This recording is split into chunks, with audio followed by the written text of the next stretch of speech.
நீ நான் காதல் சீரியலில் இன்றைக்கி என்ன நடந்திருக்கு அப்படிங்கிறத பார்க்கலாம். இப்போ நகையை காணோம் அப்படின்னு சொல்லிட்டு போலீஸ் எல்லாம் வர வச்சு அபிக்கிட்ட விசாரணை பண்ணிக்கிட்டு இருக்காங்க இல்லையா? இப்போ அபியோட பேக்லேயும் அந்த நகை இல்லை. ஸோ இதுக்கப்புறம் அடுத்த கட்டமாக வந்து பார்த்திங்கன்னா, அவங்க சொந்தக்காரங்க கிட்ட அவங்க வீட்டில் இந்த இடத்துலலாம் போய் தேடணும் அப்படிங்கிற மாதிரி போலீஸ் சொல்லிக்கிட்டு இருக்கிறாங்க. இப்போ அபிக்கு மட்டும் தெரிஞ்ச இந்த விஷயம் அபியோட வீட்டுக்கெல்லாம் வந்து தெரிஞ்சுது அப்படின்னா ரொம்பவுமே சங்கடப்படுவாங்க இல்லையா? ஸோ அப்படி கிளம்பும்பொழுது கரெக்டாக அங்கே ஒரு நாய்க்குட்டி வளர்க்குறாங்க இல்லையா இப்போ புதுசாக? அந்த நாய்க்குட்டி என்னடானா அந்த செயினை வாயில் கவி வீட்டுக்குள்ளே தூக்கிக்கிட்டு வருது. அப்போ தான் பேக்கில் அப்படியே காமிக்கிறாங்க.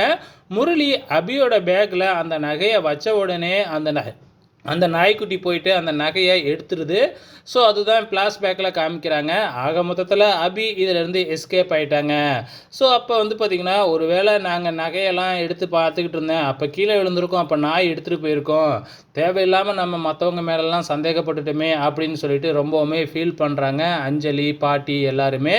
ஸோ கடைசியாக வந்து போலீஸ் வந்து எதுக்காக இப்படி தேவையில்லாமல் நீங்கள் ஜாக்கிரதையாக இல்லாமல் போலீஸெல்லாம் வர வச்சுக்கிட்டு இருக்கீங்கன்னு போலீஸ் வந்து பார்த்திங்கன்னா நம்ம மனோகரை திட்டிவிட்டு கிளம்பிடுறாங்க. ஸோ அதுக்கப்புறம் போயிட்டு அபி வந்து அந்த நாய்க்கு நன்றி சொன்னது மட்டும் இல்லாமல் முத்தத்தையும் கொடுத்துட்டு கிளம்பிடுறாங்க. ஸோ இங்கே நம்ம முரளியும் அஞ்சலியும் வெளியில் பேசிக்கிட்டு இருக்கும் பொழுது நம்ம அபியோட அத்தை அதை பார்த்துட்றாங்க. பார்த்துட்டு முரளியை பார்க்கலான்னு போகிறாங்க. அதுக்குள்ளே முரளி சுதாரிச்சுக்கிட்டு அங்கேருந்து எஸ்கேப் ஆகிடுறாரு. அதுக்கப்புறம் நம்ம அபி வீட்டுக்கு போகிறாங்க. வீட்டுக்கு போனோடனே கொஞ்சம் சோகமாகவே இருந்துக்கிட்டு இருக்கிறாங்க.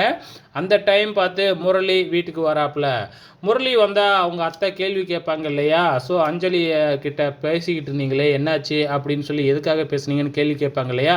அதே மாதிரி கேள்வி கேட்குறாங்க. அவங்களும் வந்து பார்த்திங்கன்னா ஏதோ சொல்லி ஏதோ சமாளிச்சிட்றாப்புல. அப்போ எப்படியாச்சும் இந்த விஷயத்தை வீட்டில் சொல்லிடணும் அப்படின்னு முயற்சி பண்ணுறாங்க. ஆனால் அபி வந்து தடுத்துட்றாங்க. ஸோ அதுக்கு அப்புறம் என்ன நடக்குது அப்படின்னு பார்த்தீங்கன்னா, பாட்டி, அஞ்சலி, ராகவ் இவங்க 3 பேருமே வந்து பார்த்திங்கன்னா கடை திறப்பு விழாவுக்காக இன்வைட் பண்ணுறதுக்காக அபியோட வீட்டுக்கே வராங்க. அபியோட வீட்டில் எல்லாருமே இருக்கிறாங்க. அந்த டைமில் வந்து எல்லாத்தையுமே இன்வைட் பண்ணுறாங்க. ஸோ இனிய எபிசோடை பொறுத்தளவு இதுதாங்க நடந்திருக்கு. வெயிட் பண்ணி பார்க்கலாம் நாளைக்கு என்ன நடக்க போகுதுன்னு.